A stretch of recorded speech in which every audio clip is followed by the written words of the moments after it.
Welcome back to BeTerrific's live continuing coverage here of Comic Con 2014 at the Jacob K. Javits Center in New York City. I'm Michael Artsis. We're on the BeTerrific set, and I am so excited. Our next guest, you know him as Booger from Revenge of the Nerds. You also know him from many other projects, including the new show King of the Nerds. But this gentleman, Curtis Armstrong, is most known to me. My favorite role for him is Risky Business. Oh, wow. Okay. Yeah. Thank you so much for joining us. Pleasure. It's great to have you here. So, thank you. Risky Business, you know, what was that like to work on that film? Well, it was for me, it was my first film. Yeah. I'd only done stage previous to that, and I had no idea that I was ever going to be in a film. It was never a goal of mine.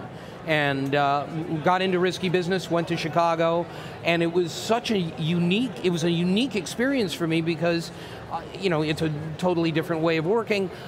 I kept a journal every day on Risky Business because I was convinced I would never do another film. And I'm not exaggerating. I really thought, okay, this is a weird thing, but I'll do this, and then I'll go back to doing regional theater. How did you get cast for it?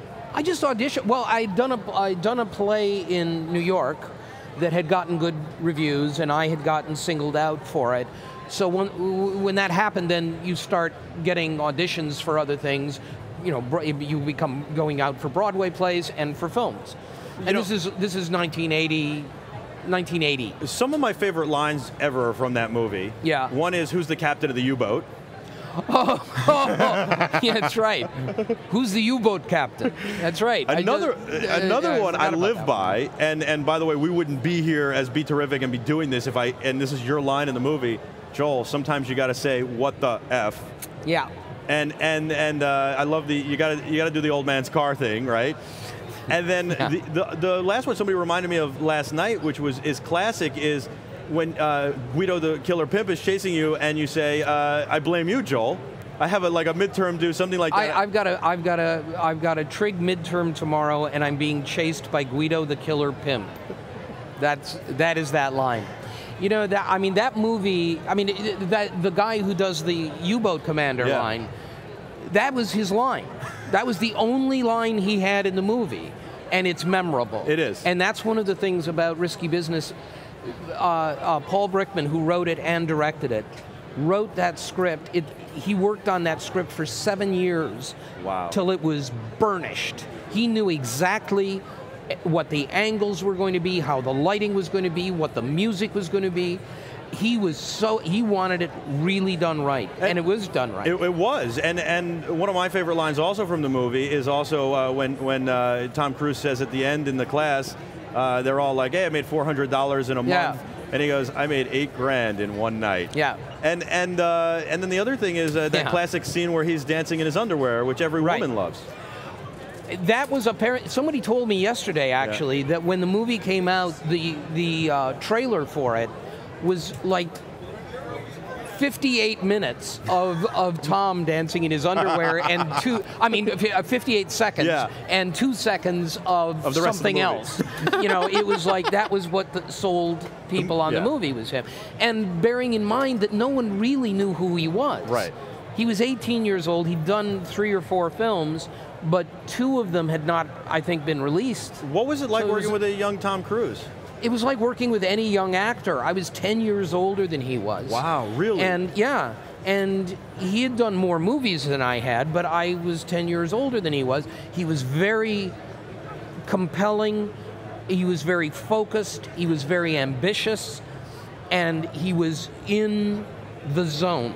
From the moment I met him at the very beginning until the moment I left Chicago, he was focused on doing it and doing it right. He didn't mess around. He was really incredibly professional. And he's a great guy. We lived in the same building in the city, 114 East 13th Street, the American Felt Building, for a long time together. And it was a crazy scene there. Bret Easton Ellis was in the building, the guy who wrote American Psycho. Ron Rinaldi, a very famous headshot photographer. And so we had all these celebrities coming through the building. It was crazy. And he was he was always nice, and when I'd see Nicole, she was always nice. Yeah.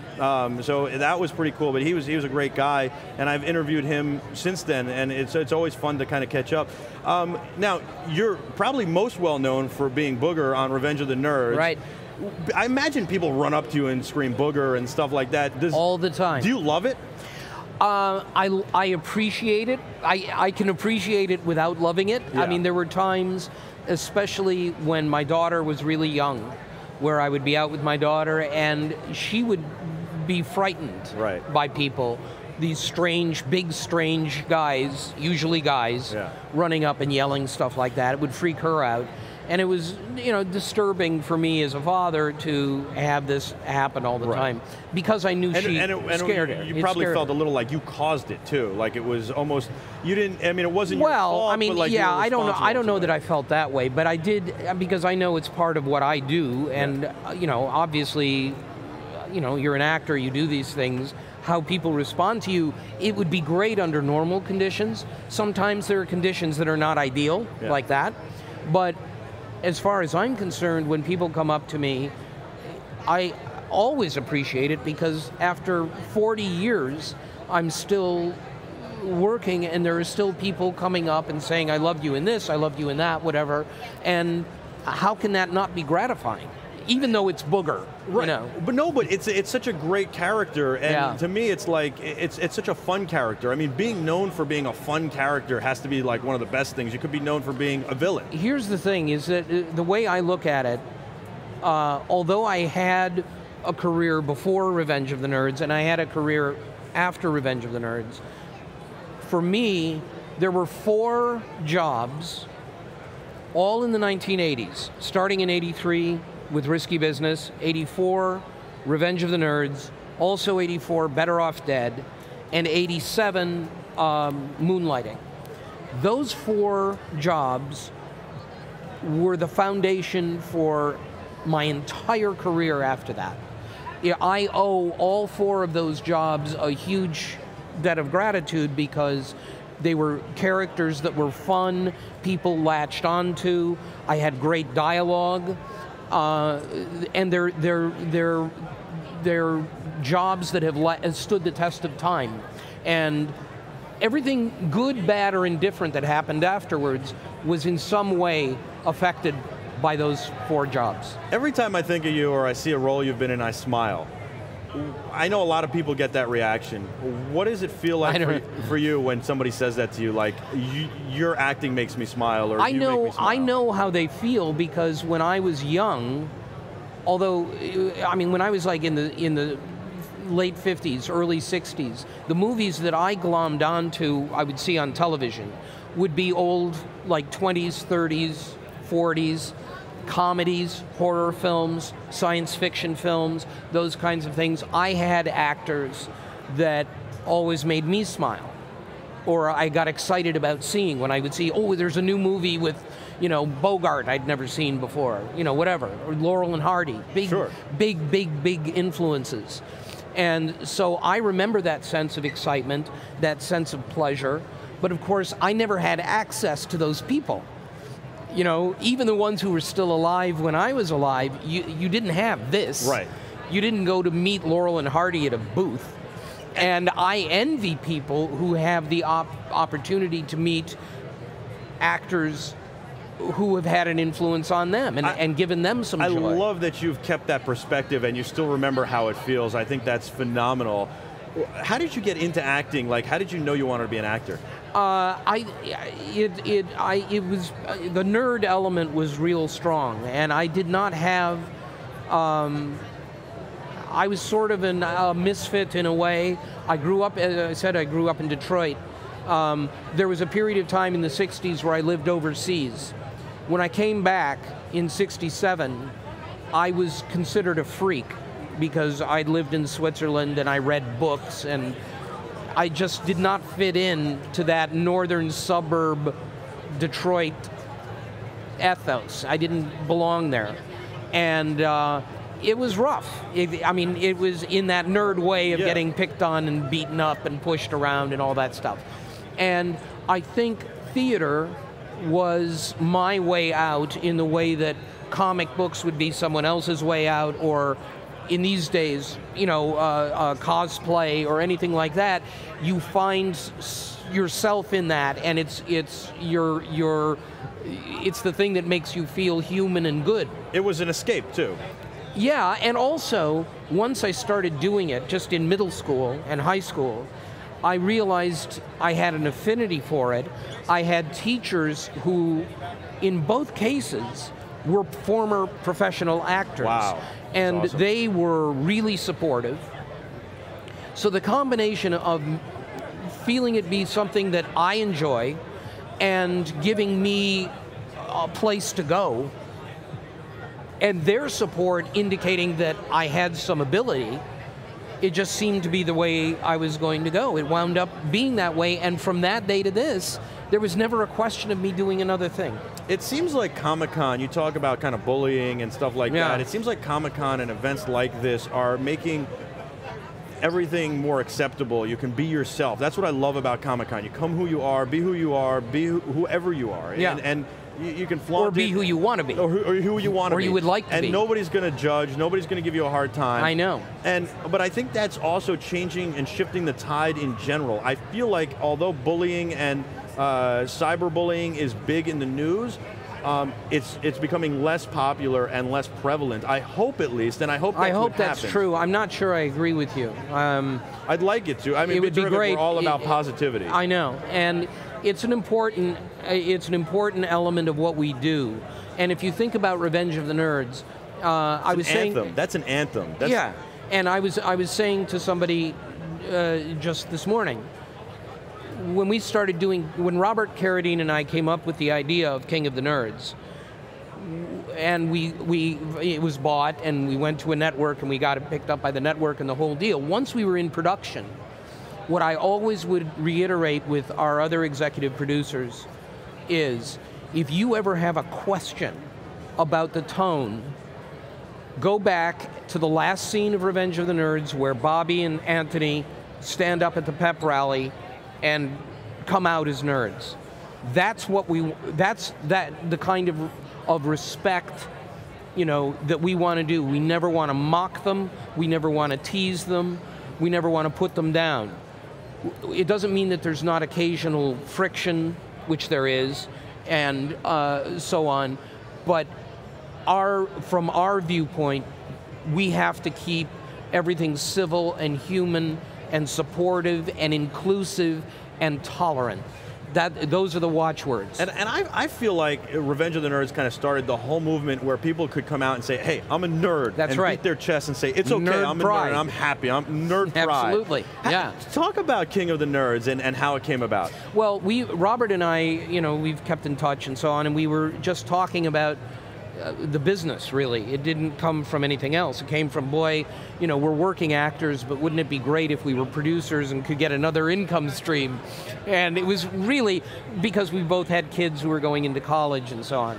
And Bobby said what we should do is come up with a reality show idea. This is 10 years ago. Wow. He said, reality show idea, base it on nerds. And at the time, no one went for it. But about 3 years later, we tried again, and this time the time was right. Yeah. And the atmosphere, the zeitgeist had changed, and they snapped it up immediately. That's awesome. I'm so excited about it. Talk about your favorite movie role that you've ever had. I would do that if I had one, but I don't really have one. I mean, there are all kinds of things that I've done, some of which you've never heard of and will never see. And some things that you would think would be obvious that are not. How about your favorite movie that you're a fan of? I know that's really hard, but like even as a kid, what was your favorite movie? Oh, when I was a kid? Yeah. Well, when I was a kid, I would say, I'll say original Dracula. Okay. 31. Nice. To Have and Have Not, Bogart. Very and nice. Bacall. Yeah.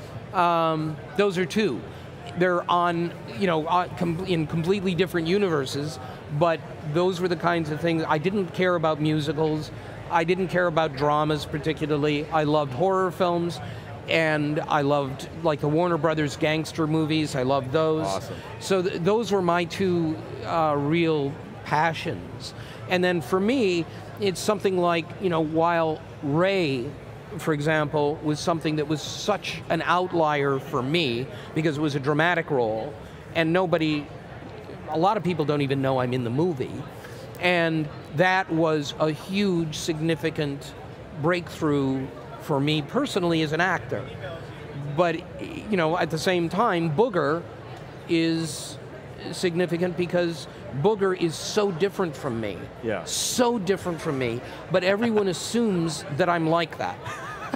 Which is the other trick. Right, the other trick about running into people who don't know you is they assume that you belch and pick your nose, and they don't understand why you won't do that for them. And you go, well, it's a character. I don't kill people. If you played a serial killer, you don't kill people. You act like you kill people. Well, I'm the same way. That's funny. I was going to ask you if you ever stole one of your friend's parents' cars or did anything crazy like that. No, I was a good boy. I never did anything bad. I was always shockingly good. I feel like you're the king of Comic-Con. I really do. That's nice. I think there are many more deserving of that title than me. But I knew you were going to say something like that because I can feel it. You're so humble. It's such an honor to have you here and to meet you. What do you think of Comic-Con? I think it is fantastic. I think that the idea of something like this not having existed when I needed it. When I was in the 60s and I was alone, I felt like I was always alone. Even though I knew there were people out there who loved Sherlock Holmes.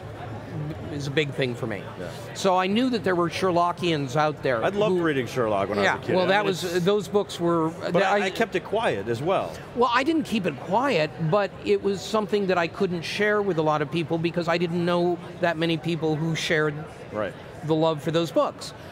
Had I known that there was someday going to be a time where Sherlockians or Star Trek fans or Star Wars fans or anime people or comic book, all of these people would be able to get into a building like this and just go from one to the other, no one judging anyone else, no one being critical of anyone else, everyone saying, you're into that, that's cool, that's awesome, I'm into this. The idea of that kind of acceptance and inclusion with all these people, I would have given anything for it when I was young, and I'm glad people have it now. I love it. It's geeks, it's nerds, it's one big happy family. Yeah. Everybody's friendly and nice, and as long as it's kept on that level. Yeah. And it does sometimes. You're talking about cyberbullying and so on. I mean, that sort but that's got to be cut out. That does happens, exist, unfortunately, and it happens, and it's not completely going away. Right, but it has to go away. We really have does. to figure out a way to confront it, and it's really important. And I think it's the few that could spoil it for the many. And I mean, that's what I love about GeekBeat. We're syndicating to there, geekbeat.tv, and they've built such a community of us, of geeks and nerds and just fans, and they engage. It's such an engagement. It's such a tight-knit community. I love that. It's hugely important, and it's great for people. And I was saying that I went to the first Star Trek convention. It wasn't even called that, in Detroit in 1973. That's amazing. First one ever. And I went to it, and it was 3 meeting rooms. Wow. I mean, it was nothing. There was nothing there. They had 3 of the cast members. Who were they? James Doohan, George Takei, and Walter Koenig were all there. I love George. Well, I adore George. He's been fabulous and a great supporter of nerds. I mean, our show, Nerds. Yes. But I've always loved him. Anyway, I go to this thing, and they're like running 16 millimeter copies of the series in one room because that was the only way you could see them. Yep. And then there was a hawker's room which was about this size, and then the room with the 3 guys, and there was no line. They were just sitting there. Love it. You could spend the whole afternoon with them. Now, awesome. The idea of that sort of humble beginning turning into not just the Star Trek conventions, but Comic-Con, and having it be everywhere. In small towns have Comic-Cons, and it's wonderful that everybody supports them, and it is. I think it's nothing but good. Yes, I agree. Favorite comic? Comic book? I wasn't a comic book reader. I was not a. I did not read favorite comics. book was Sherlock Holmes. Sherlock Holmes was huge for me. Awesome. Huge for Awesome. me. I've got an Electro Kids for you from Wowee. Well, thank you. And a bottle of Senor Sangria for you. I may crack into this tonight. I'm going to have to drink it before I get on the airplane. You should. It's phenomenal. My friend makes it. He's very successful with it, and it's a family recipe. I can't thank you enough for coming on. King of Nerds, check it out. It's a phenomenal show. January 23rd, and it is a change of days. It's now Friday night at 9. Friday night at 9. Premiere is January 23rd. January 23rd. A great news group of nerds. I can't wait. I've seen some excerpts. It's unbelievable. Thank you so much for joining us. You bet. Curtis Armstrong. My pleasure. Thank you. Thank you. This is BeTerrific's coverage of Comic Con 2014 from New York City. Download our app, BeTerrific.com/app. Watch us live. Catch all our content that's been pre-recorded and engage with us. Please engage with us. We'll be back right after this with a whole lot more from Comic Con Live in 2014 in New York City.